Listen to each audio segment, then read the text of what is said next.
how can we create pathways for abusers to not choose violence? What does that look like? Violence is kind of like it's celebrated in some ways. You know, if you look at corporate sports and aggression, and it's kind of a celebrated thing, and it's wrapped up in competitiveness. But there's great shame and grief goes with losing your cool and losing control. So it's this double-edged sword. So you've got these things that are going on. We do a lot of work with guys, and we talk to them about emotions and emotional literacy.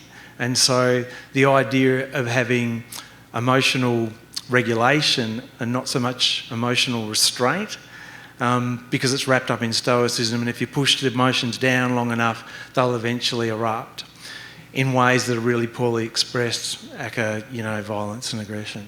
So we do a lot of work with guys. Part of what we do is we talk to them about the notion that things don't always make sense. So you might be feeling regret and relief at the same time. You might be happy, sad at the same time. And it's trying to get guys to do the work of that, to deconstruct it. So I think that's one of the things that we do. And I'd say that's a social determinant of health, is trying to rewrite the script about what masculinity is for a lot of guys and the code that they follow.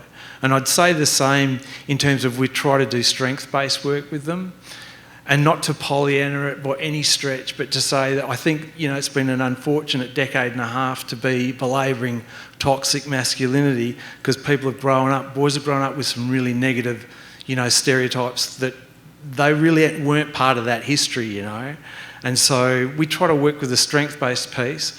One of the things that's interesting in terms of what guys still align to, and these are younger blokes, 15 to 44, they align to breadwinner, provider, protector, very traditional kind of ways.